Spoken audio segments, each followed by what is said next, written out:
What's going on, everybody? Welcome back to another episode of Rear Naked Locks. I'm Chato, that's Henry. We're gonna give you guys this week's pay-per-view card breakdown. Fight night card breakdown. Manel Kape versus Raw Dog Royval.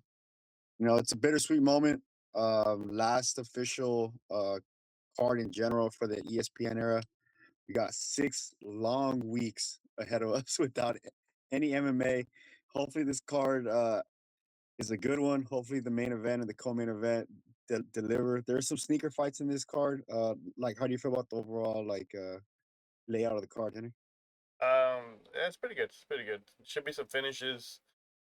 Should be a lot of violent fights. Some of the fights are weak, but the matchups are good. I mean, the main event's solid. Co-main event's solid. Um, the fight before the co-main event is solid. I mean, even the opening fight's solid. So I look forward to it. I'm sad the last event for 6 weeks. So hopefully it's a banger. Hopefully, it's a banger. But we're gonna jump right into the first fight. We got Bledá versus Horth. Um, I'm not gonna lie. I don't really think Horth's good. It's just I was watching some of her fights. She's 35 years old. She does exactly what Bledá does, but way less, more efficient, right? So I got Bledá by decision. I feel like Horth is durable, but I can see this easily being a 30-27. Uh, Bledá, the younger fighter, 24 years old. She can mix it up. Good striking, good takedowns. But I just don't see any finishing ability from both of these fighters. This might has the potential to be a decent fight, but I feel like this fight's gonna go to scorecards. Give me Bledá by decision, 30-27.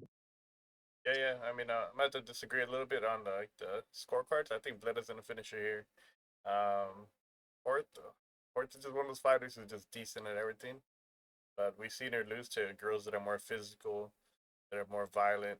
Um, she tends to beat smaller fighters like Vanessa Demopoulos, Haley Cowan. Um, but she's fighting a fighter that's bigger than her, has a longer reach. I think Bleda's going to take advantage on the grappling and find a submission here. Bledá had Natalia Silva in a triangle choke. Uh, I mean, in a different timeline, she finishes that, and she gets a win over Natalia Silva. She ends up getting knocked out there though. Yes, dude. Yeah, but freaking she's good.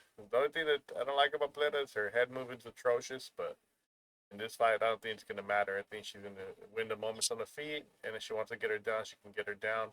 Even if Horth lands a takedowns, Bleda's ability to scramble should be more than good enough to risk position and get on top. So give me Bledá by sub.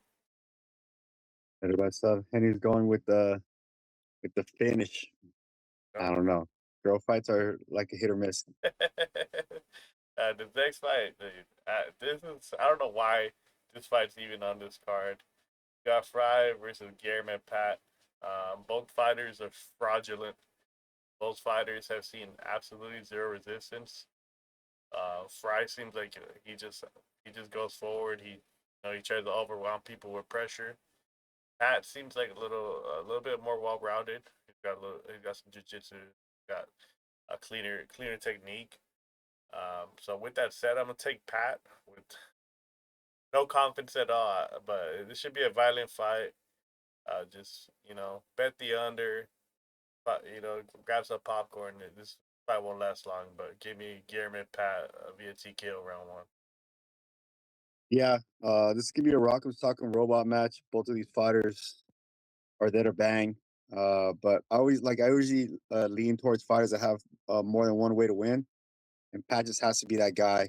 But definitely not confident in picking or like putting money on these fighters just because they're so green. But Tank, if you're watching, shout out Pat, man. All the money, is like Pat inside the distance. 100%. Uh, yeah. All right. Next up, we got a pretty decent fight here. We have Santos versus Croden. Uh, if you guys follow Santos on social media, I suggest if you don't follow her, I suggest you do. Very very entertaining. Croden, coming off a couple of finishes, I believe, like the last two or three. She's won by TKO. Um, this is the definition of old old timer versus new breed right here. I feel like the finishing ability is more on the Croden side, but I'm gonna lean towards Santos on this one just because this is kind of like a striker versus grappler, but I feel like Santos could get this fight to the ground and then she could finish it here. I got Santos by submission, but Croden is no joke. She does have pretty decent hands, but I feel like this fight's gonna hit the mat, and Santos gonna have the clear advantage on the mat. Yeah, it should be a good one. It's one of those fights where you're either gonna look like a guru or you look like a complete fool. Like no matter who you pick, both ladies are well rounded. Santos probably has the ability to slow the fight down a lot better with her grappling. But I think Croden's a little bit more violent. I'm gonna go with Croden, but in a close split decision kind of fight. The judge has been favoring like the striking a little bit, so I think Mm. if Croden lands some punches, I mean we saw it last week with Tyra and Moreno. Tyra landed 4 punches on the ground. He took the whole round from Moreno when Moreno had a sub for the 4 minute plus. So yeah, give me Melissa Croden via split decision, but I'm not confident honestly. Um, there's good value on both sides. I mean, it could go either way, but be Croden by split. He's like Henry thinks there's gonna be a finish on the Horth fight, but not on this fight. Crazy. I want to point that out. Crazy. Valid point. Valid point.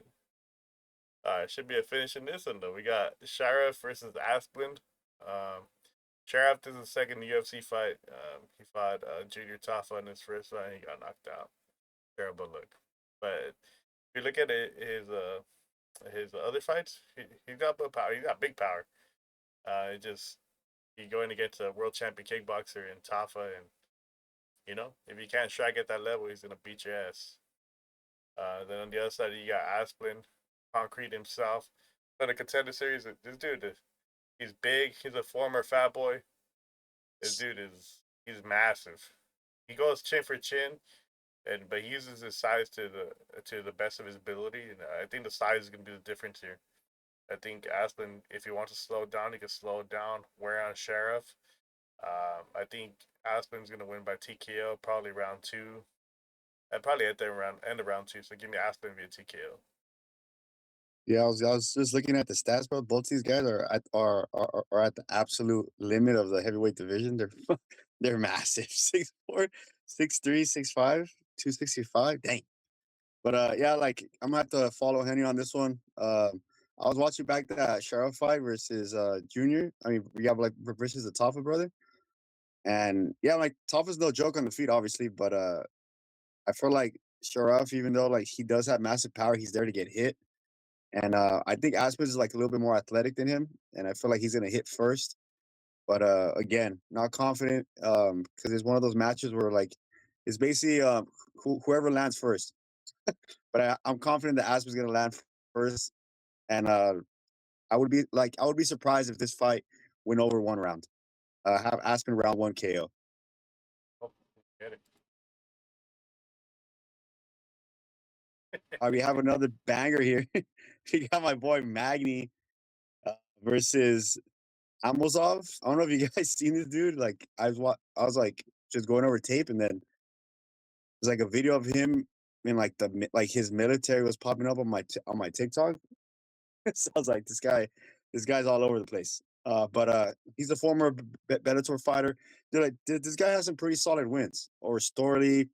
I think he also beat or like he got knocked out by Jackson, but like that dude knocks everybody out. He also beat, I think, Diego Lima or something like that. So, he has some pretty good wins. But I think he's gonna clear Magny on this one. But again, me against Magny's undefeated. This guy continues to bop my parlays. Spoiler alert: Magny's not our dog, and I didn't put Amosov in any of my parlays because I was afraid of Magny. I was like, I'm not gonna lie. I'm telling you, he got me once before. He's 2-0 against me. I don't want to risk it. I have Amosov by ground and pound KO. He has the path to victory. It's the grapple. The only thing that worries me is that if he gasses and round three Magny comes out, and hits him with some sneaky submissions, I'm gonna be devastated. Asmos is a huge favorite. I think he's like minus 400 or something like that. So Magny's set up to have another comic style victory. This guy's one of the best gatekeepers in the game. Amazov is gonna have to perform because Magny looks like trash sometimes, but when he's on, he's on.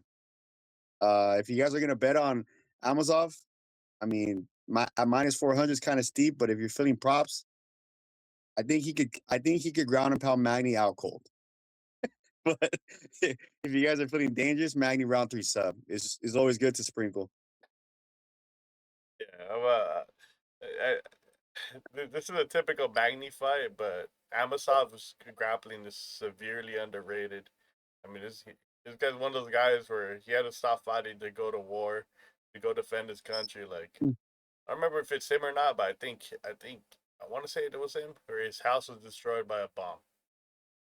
Like just a bomb just landed on it. I think during one of his fight camps or one of his fights. So like, this dude's from the slums. I think he wants it more. He's a nonstop pressure grappler. Striking is okay. But his submission ability is what I think is going to be the difference here. We've seen Magny get taken down and just absolutely obliterated by guys who have good submissions. I mean, Jake Matthews got robbed of a sub. Um, I mean, we just seen Magny put in these positions way too many times. So we're going against a guy who's going to get those positions multiple times. I think he secures the submission. But if you want to play it safe, just put fight ends via sub, because I mean, I think it's a submission either side. But I got Amasov. I got Amasov all day Like here. I that. think he's a lock. I say I that all like the that prop. I like that prop. It's probably minus 200, but I like that prop. time. Yeah, I don't know. We'll see. We'll see. This fight, I don't know if it's gonna happen. I saw on Twitter that Melsick was out, but we'll break it down anyways. It's a simple one. Jonathan Brito's fighting Melsick Bagdasarian. I don't think Melsick's any good. I think he's horrendous. His chin sucks. His grappling sucks. His striking's good. I'll give him striking, but he's one of those like Armenian, those guys that train with the head movement, where they're good strikers, but once you start applying the pressure, make them wilt. We've seen Melsick slipping a banana peel and get submitted by Josh Kulabel. We've seen him get knocked out by John Silva. That knockout by John Silva, he went fetal. It was just more like he went fetal from the pain of the punch. Like Jonathan Brito is one of the most underrated guys in his division. Should have never lost to William Gomez. That split decision was nonsense. But this guy's good, man. He's got dynamite in his hands. He's got nasty submissions.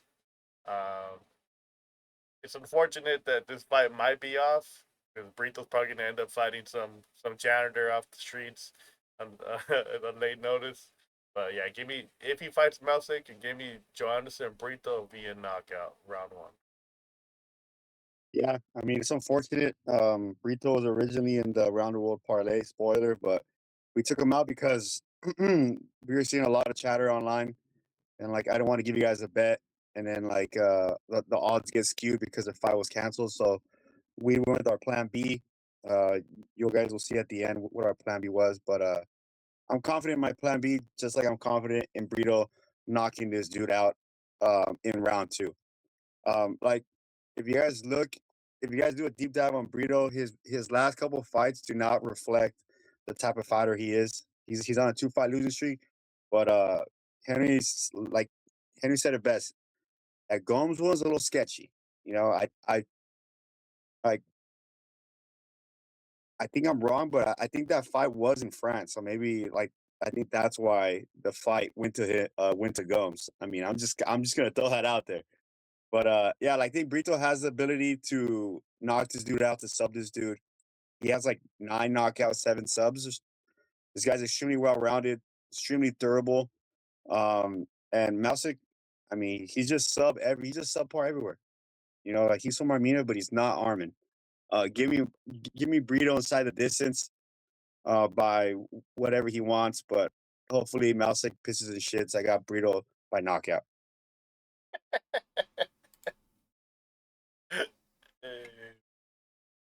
All right, this is an absolute banger right here. If you guys know women's MMA, Gillian Robinson's must see TV. I'm telling you, when she hits the mat, she's always going for the submission, always going for damaging blows. She's nasty. You know, like even when she competes outside the UFC, like in grappling events, she sub rows. You know, she's extremely active, extremely dangerous. But Lemos, aka Storm from X-Men, she has firecracker power in her hands. But that being said, she is a fish out of water when the fight hits the mat. I mean, fish out of water. I mean, people are gonna bring up the fact that like she defended some of Tatiana's takedowns, like she defended some of Dern's takedowns. Dern had zero IQ. I'm telling you, there's sometimes when Dern has like the worst IQ I've ever seen in my life. And then Suarez, I mean, she just hasn't like lived up to the expectations of like everybody. So like the fact that she stuffed those takedowns doesn't mean anything to me. Gillian's a different monster. She has double legs, she has single legs, she has trips.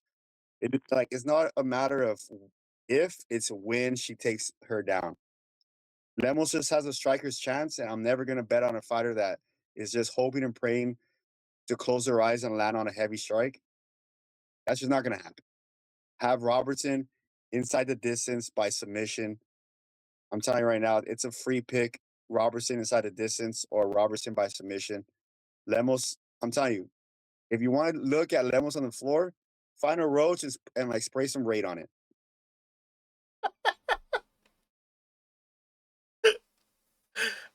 Just Oh, facts. oh man, insane comparison. But I agree. I think Robertson wins. Lemos, her striking is nasty. Um, but she hasn't really shown the ability to put people out with one punch anymore. It just seems like her power is waning a little bit. Uh, she does hurt girls on the feet, but lately she's been trying to mix in the grappling. Her output isn't super high. And I mean, in that Suarez fight, she only threw a couple punches. She allowed Suarez to hold her against the fence. But the difference between Tatiana Suarez and Gillian Robertson is Gillian Robertson is she's a finisher on the mat. Like, Tatiana will hold you. She'll secure position. You know, try to just stay on top and just win the moments, drown you. Whereas Jillian, she'll flow on you. She'll go to the back. She'll pull Gilly. You know, her squeeze is nasty. If you guys saw this halftime, pull up that grappling match versus Rose. Jillian's just like Ninja Jitsu. She'll crank your face. She'll face crank you, and she won't let go. That's how literally how she got Rose. She put her in a face crank, and eventually, like the pressure just got to Rose. It flipped under the neck. Game over. Her squeeze is nasty, and her striking is getting better. Yes, she got TKO'd a long time ago, but she's in her physical prime now. She's 30 years old. Respect to Lemos. She takes a lot of bad matchups.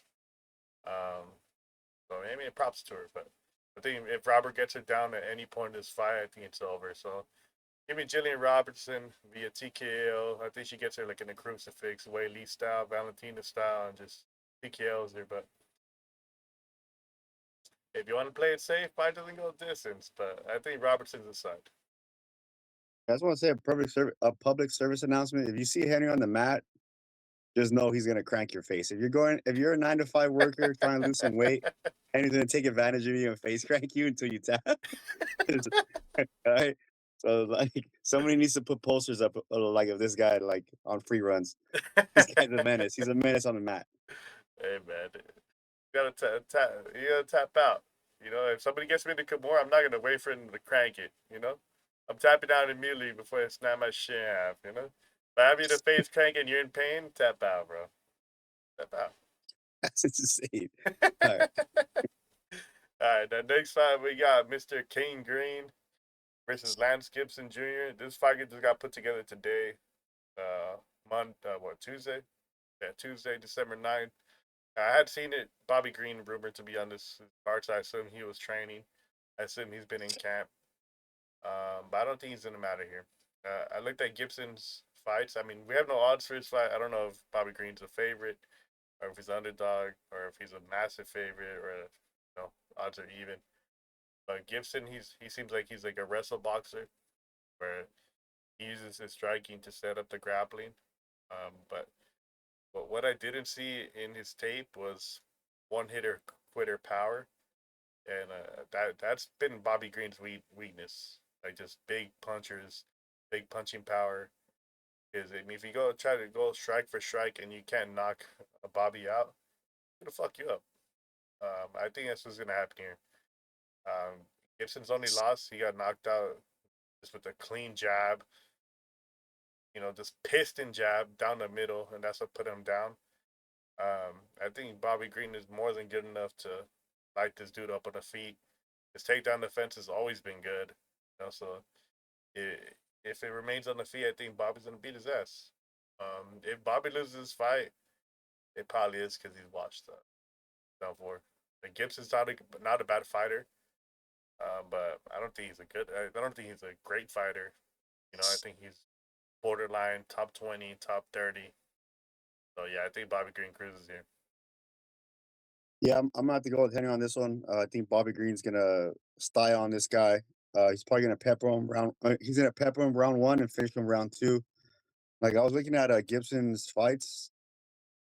I mean, he's definitely like an MMA fighter. Like, don't get me wrong. Like he does have some skills, but and he highlighted a good point. Like he doesn't have that one punch knockout power. And then like a lot of people were saying that like his dad was in the UFC too. His dad was never champ, so I don't know why they brought that up. And I didn't mean that like in a bad way either. But um, like Green's only weakness is if he gets knocked out by somebody with massive power, or like if somebody's a super intense grappler like Islam or like Armin or something like that. Like Gibson's neither. I think this fight's gonna play out on the feet, and I feel like eventually Green's gonna catch him, or it's gonna be a 30-27 just straight ass beating Green, landing over like 100 significant strikes on Gibson. Yeah, and I don't want to sound like a hater because you can only fight the people they put in front of you. But Gibson's last two fights, one against a guy named Sharon Spain. His record 19-42, and his last fight was against R.J. Hoyt. When Gibson did fight him, he was 5-2. So he had a winning record when he fought him, but since then he's lost 4 straight. Now that dude's 5-6. It's just then he's fighting in it's called Muckleshoot Fight Night. Uh, yeah, it just seems like this guy's been like petitioning to get a short notice fight for a while. I was creeping on his Instagram. I saw Kevin Gastelum um, preaching for this dude. So I just think the UFC is doing him a favor because he's homies with some of the fighters. So I mean, for his sake, he's 30 years old. I hope he does win, but styles make fights, and I think it's fucked up. Yeah. All right. There's another decent fight, striker versus grappler. If you guys know who Buchecha is, super well known, super well rounded Brazilian Jiu Jitsu fighter in the gi. Henry actually put him in a parlay a long time ago, and he shit the bed. Yeah, I mean, and then Kennedy, he's a veteran of the around the world. He got his knee bar, like he got his knee taken by Walker. He was in around the world. It was insane. Um, but yeah. With that being said, all jokes aside, I think Kennedy's gonna win this fight. Buchecha, based off his last fight, like this guy has no like no solid entries. He doesn't. I thought if he gets a hold of somebody, he was gonna take him down, but he doesn't set up the strikes. He doesn't shoot from close. He kind of lunges forward. He wants to like. I think he's the type of fighter that would rather pull guard than actually go for a single leg and double leg. Kennedy being extremely tall, extremely lanky, I expect him to pick him apart from a distance. Hopefully, like he establishes that jab, that teep kick, and just picks his dude apart from a distance. Because the only way I see Kennedy losing is if Buchecha goes for a heel hook just like Walker. But I'm hoping that that he trained some type of grappling defense, because that fight with Walker was a disgusting grappling defense. Like, he let Walker just tickle his feet and put his toes in his mouth and he tapped. I don't want that to happen again. I have Kennedy by KO. Give me round one KO. Or like the best bet is probably fight doesn't go the distance, or fight ends inside the distance, because Buchacha's only way to I was like Buchacha. Buchacha's only way to only way to win is by sub.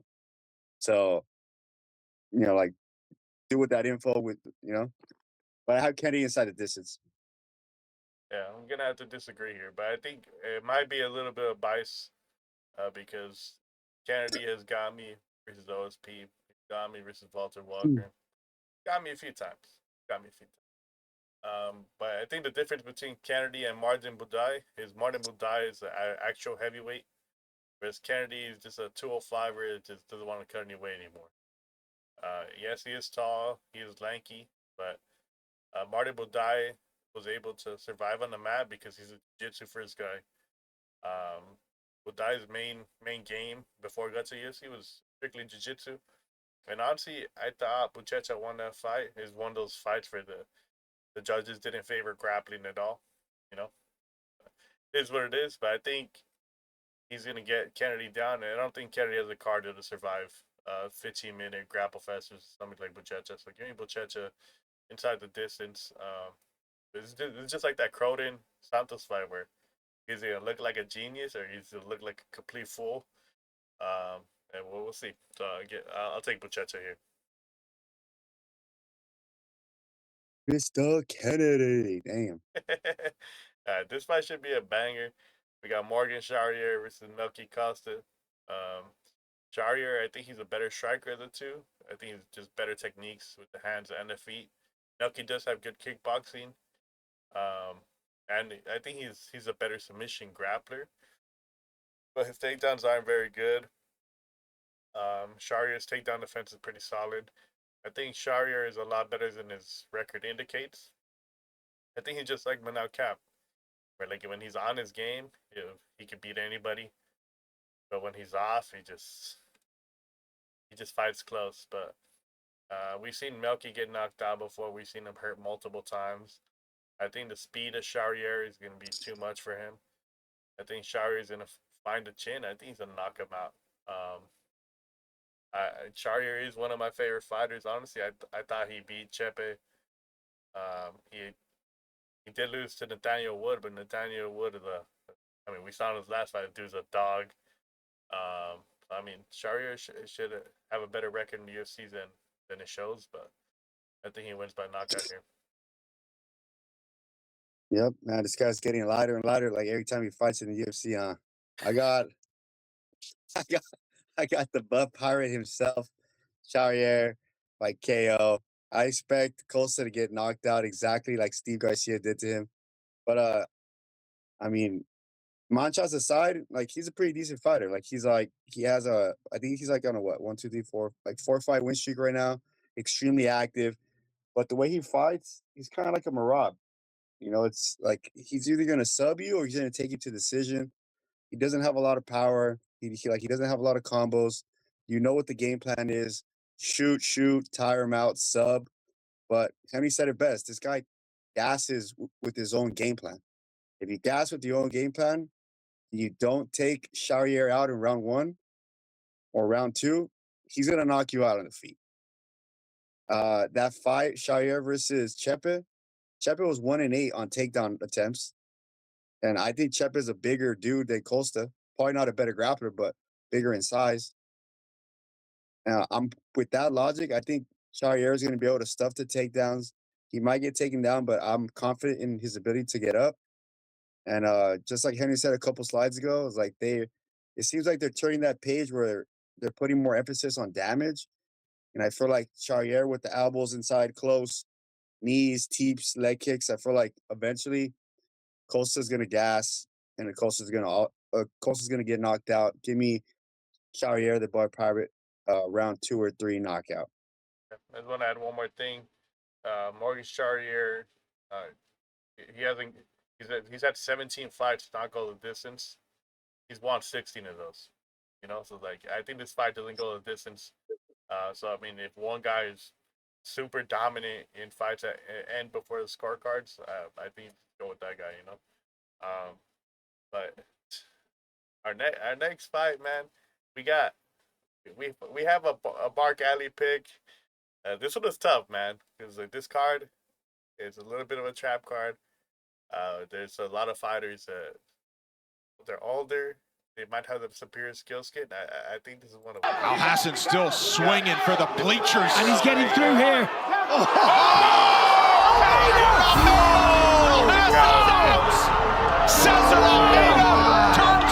I know a lot of people are... Al Hassan still swinging for the bleachers. And he's getting through here.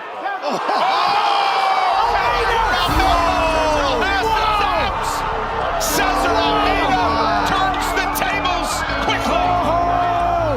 Unbelievable. My gosh. When you have a fighter who can defend the takedowns, got a lot of kickboxing experience. Yes, he freaking fought Bolton, but that was like 20 years ago. I don't even care about that. I just think his striking, his ability to stay composed, is gonna be the difference here. We've seen Ola Chaychik with his brother mostly. These guys get super sloppy. I know they're with the fighting nerds now, so he probably will try to grapple. But this Cesare, I don't think he's tested. This is a UFC debut, and he's against Cesar Almeida. I'm gonna take the guy with the UFC experience. This is what Almeida's like fourth fight, and you're getting that plus 178. Age aside, I think he has the ability to knock Cesare out. So give me Almeida by KO. I'm telling you, when we made this parlay, when we made this play, Bar Kelly Bangers, we picked fighters that are kill be killed. We're picking Caesar from Planet of the Apes, right? Caesar. He's gonna knock. He's gonna knock Olin Jacek out. I'm telling you right now. Even if he's with the fighting nerds, like we see it all the time, where like fighters go to different camps and they switch up their game plan. Like if you don't have significant history as a grappler and you start to grapple, like there's a high chance that you gas yourself out.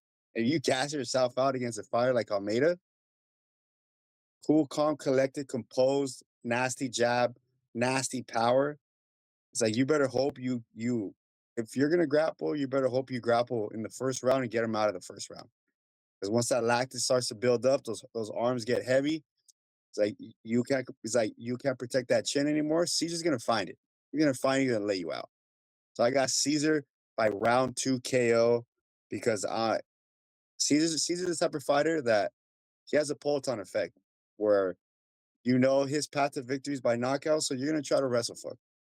But you're gonna wrestle fuck your way into getting knocked down in round 2. So I got Almeida.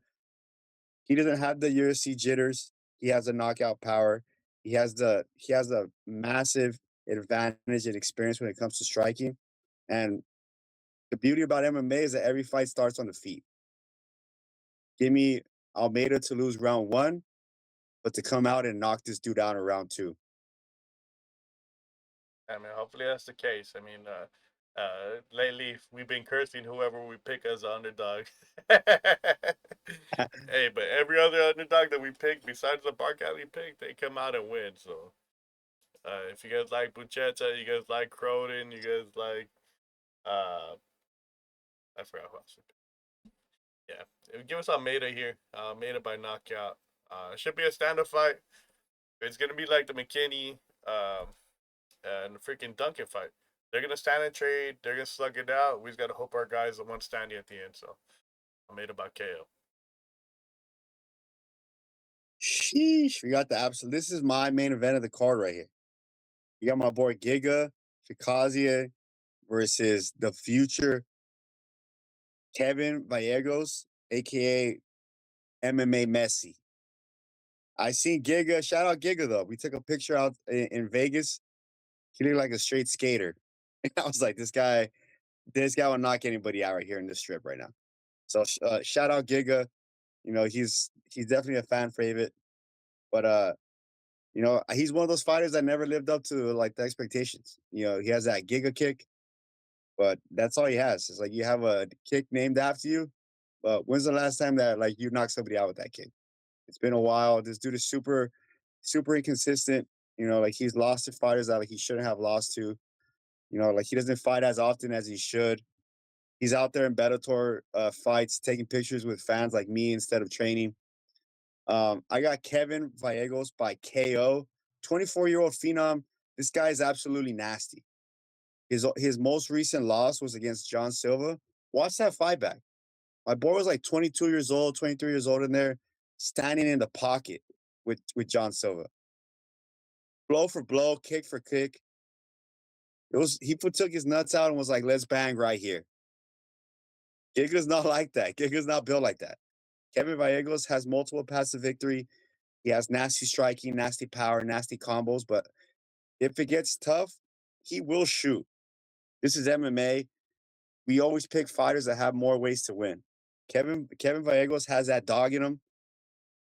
I expect him to stand and bang and knock this dude out. But if Giga lands his Giga kick, Kevin's gonna take him down. So I'm gonna go with the fighter with the most ways to win, Kevin Gallegos, aka MMA Messi, to knock Giga the fuck out in round 2. Yep, this fight should be a banger. David Onama gave Kevin Gallegos a game plan on how to beat Giga. You could trade with them, but once Giga starts trying to set his feet, take his ass down. David Onama's not a grappler either, but Gallegos has a similar striking style where he will mix in the takedowns. He'll initiate the clinch, try to take your back. But what I do like about Gallegos is his ability to mix it into the body. Giga likes to fight clean, technical striking fights, where Gallegos is more of a brawler. Quite similar to Ilya Taporia with the boxing.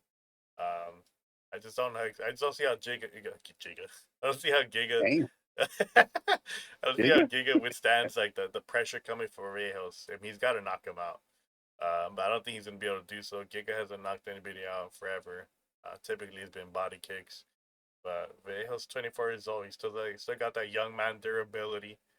I think he's gonna put the pressure on Giga, and I think he's gonna finish him. Respect to Giga. I think he's one of those fighters whose career got derailed by injuries. But yeah, this is a new breed of Vallejo's by knockout. 24-year-old future champ. There it is. In that main event, we got Brandon Royval versus Manel Kape.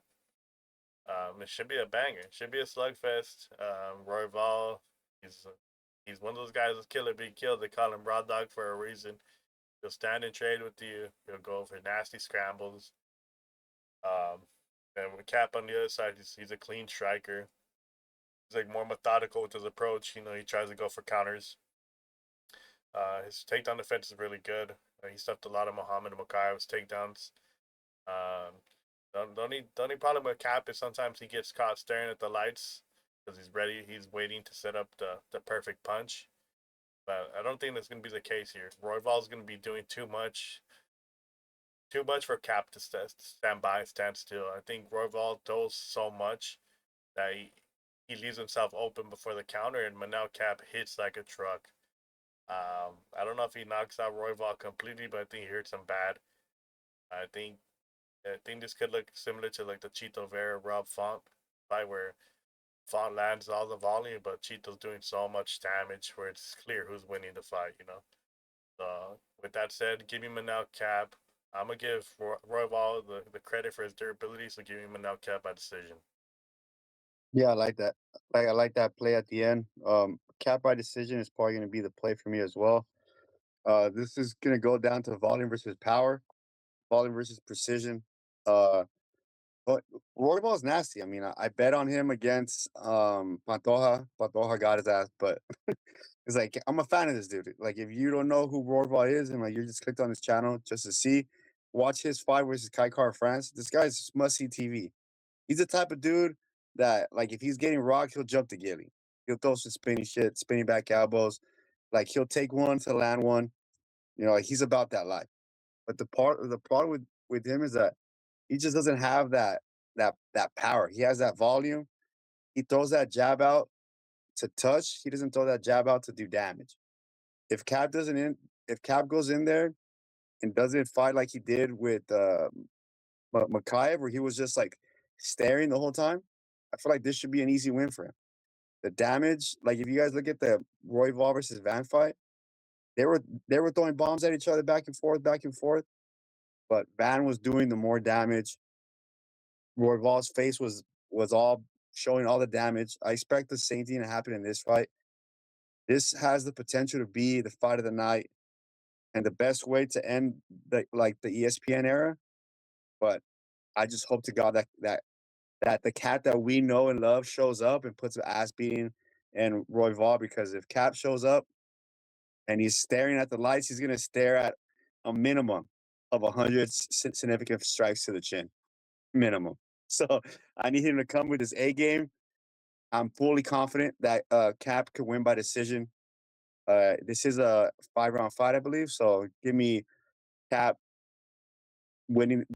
He probably wins the first round, loses the second, and then wins the rest. So give me Cap round 1, 3, 4, 5. All right, man. Let's start getting into our bets. It sucks. This is our last event for 6 weeks, but I think we cooked up some good parlays, some fun parlays. We'll have Chato start off with around the world. Spoiler alert: we got Manel Kape on there. All right, guys. Look, we got another around the world for you guys last time. Unfortunately, I jinxed the goat Marab. You know, he was on a kill streak until I put my money on him. So I apologize to all the Marab fans. He obviously lost because I bet, not because he wasn't a good fighter. It's just when I bet on fighters, sometimes they just don't perform. That's on me. But we move forward. This week on the Around the World Parlay, if you guys are new, we pick 3 fighters from around the world representing different countries. This one, our plan B that I talked about before, originally was going to be Brito. We took Brito's ass out and we put in the absolute killer, the vicious female phenom, Gillian Robertson from Canada. I expect her to go in there and take the fight to the floor. She's fighting a 37-year-old washed up X-Men. She's going to take her down and sub her. I'm telling you right now, give me Gillian Robertson, round 1 or round 2 submission, rear naked choke. I said it before, I'm going to say it again. If you guys haven't seen Lemos on the ground, go to your kitchen, find a roach, spray some Raid on it. That's how she looks. Robertson's going to drown this girl. Robertson by submission. That's leg number 1, baby. All right, leg number 2. Oh my God, we got the absolute GOAT of the division, 24-year-old phenom. This guy right here is must-see TV. I'm gonna say it again. If you guys are casuals and you don't know who this guy is, and you want to know quick, watch his fight with John Silva. He lost the fight, I get it, but this guy's gonna stand and bang. He takes one to give one. He's gonna go in there with his nuts out. He's gonna drop gig on his ass. I got my boy Kevin Gallegos, aka the Argentinian phenom, the Messi of MMA, to win by KO here. He has multiple ways to win. He could win on the feet, make it dirty, or he could take his ass down, which will probably be the path to least resistance. So I got Kevin Gallegos inside the distance as my second leg representing Argentina, baby. And the last leg, the third and final leg, we're going to top it off with the main event of the last card of the year. I expect Manel Kape to send us to the motherland for 6 weeks on a high note. He's going to put an absolute beating on Royval. But with that being said, Royval's an absolute monster. I'm a fan of him, but because he doesn't have that finishing ability on the feet, and Manel Kape does, I feel like Manel Kape has the ability to get up if he gets taken down. But if it stays on the feet, he has the power advantage. He has the precision advantage. I wouldn't be surprised if Manel Kape knocks this dude out. But I have Manel Kape by decision to finish us off. If you parlay these 3 together, it's plus money all day, plus 179. I tell you guys this every week. Put the bets in now because they leak our bets and the value goes crazy out the window. People come to the chat, they steal our bets and they make it their own. Lock it in now. Rear Naked Locks around the world parlay. Gillian Robertson, Gallegos, and Cap, all three together gives you plus 179. The final card, the final around the world of 2025 is right in front of you, boys. Plus 179. Psycho parlay. Gillian sub, Hey, Kevin Gillian KO, sub. Cap Yeah, decision. right there. It's in right there. Gillian sub, Gallegos KO, and Manel Cap points. Jesus Christ. Yeah, we'll see how it goes. I think these are three fighters that have superior skill sets over their opponents. So we got the youth underside, power underside, finishing upside underside. I think Chato cooked up a good one here. Whether Brito's in there or not, I think this cashes.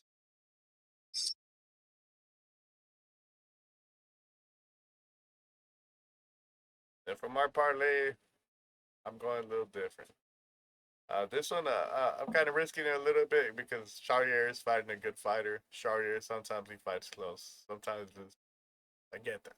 I get that. But I can't stop envisioning him landing heavy on Melky and just putting him out. He landed heavy strikes on Chepe. Chepe just a blockhead that just was able to absorb the damage. I think Charrier is striking, his speed is going to be the difference here versus Melky. I think even money is value. But we do parlays here. So give me Morgan Charrier with Amasov, who's making his UFC debut. This guy lost his house in the war. He went to war. He fought for his country.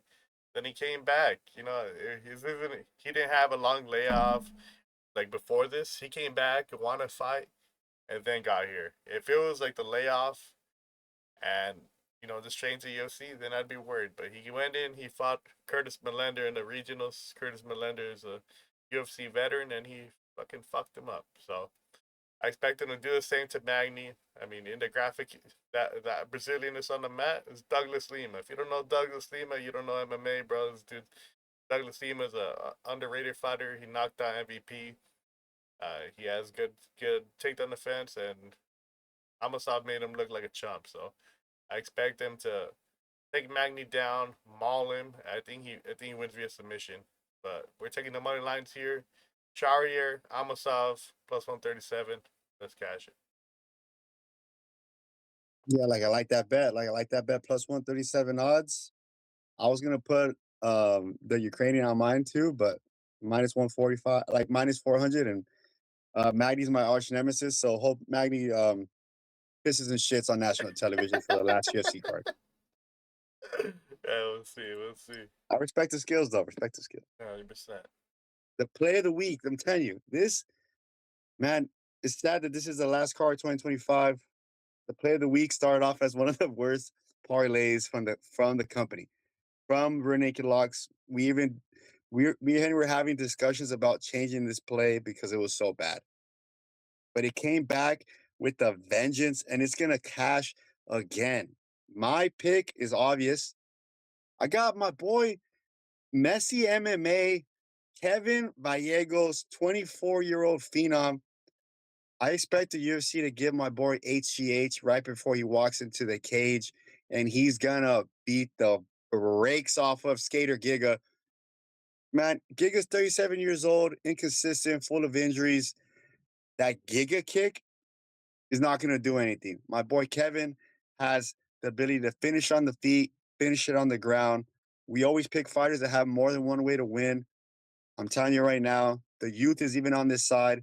All green flags on the Kevin Gallegos side. Give me Kevin Gallegos by KO round 2, baby. Yeah, 100%. I'm taking a similar approach to my pick. I'm going to Reza Bledá. She's fighting Jamie Lynn Horth, who's 35 years old. Just like Vejos, who's fighting Giga, who's 37. They're fighting older fighters. The UFC is setting these matchups up for a reason. They want Vejos to win. They want Bledá to win. These are the future contenders of these divisions. They want them to prove themselves against the UFC veterans. I think Bledá is has a superior skill set over Horth. She took some time off after her last loss. She was nursing a few injuries, but 24 years old, all the time in the world. I guarantee she's going to look better than she did in her previous fight. And in her previous fights, I mean, she's looked good. She's shown good striking. She's shown good grappling. I expected her to win here, and I expected her to win clean. So, I think both these young fighters, both of them under 25 years old, plus 127 odds. Hey, man, what more can you ask for? I wish there was more cards, more UFC cards this year, but Player of the Week has hit 5 straight. So, I mean, there's no reason to doubt it now. Why not 6? Why not 6? I'm telling you right now, me and Henry, we cooked for the last official card of the ESPN era. We're gonna go 4 for 4. We're gonna come back and finish this year off 6 for 6 on the play of the week. If you're gonna match at least one bet, stats don't lie. Match the play of the week plus 127 odds. Cash it early because these guys steal our bets. 100%. I mean, like I said, it's unfortunate. There's not more UFC cards. We started this podcast in fucking May or June, I think. So, been about half a year, maybe a little more. So, like, I'm excited to get a full year in 2026 going. I look forward to the Paramount era. We're gonna improve the graphics. We got 6 weeks to plan. We will have some content out. So be on the lookout. I'm not too sure what it's gonna be, but we will have some content between now and then. But stay tuned. Everything's gonna improve. The graphics, the bets, the look. We're gonna bring back the website. Everything's gonna come back. So 2026, Rear Naked Locks to the moon. Yep. Make sure to follow us on all social medias because we're gonna be active come 2026. Hopefully that you guys like our bets. If you guys don't like it, comment down below why you don't like it. Appreciate the love and support. 2025 has been one hell of a year. I'm looking forward to 2026. We're Naked Locks out. Yeah, peace.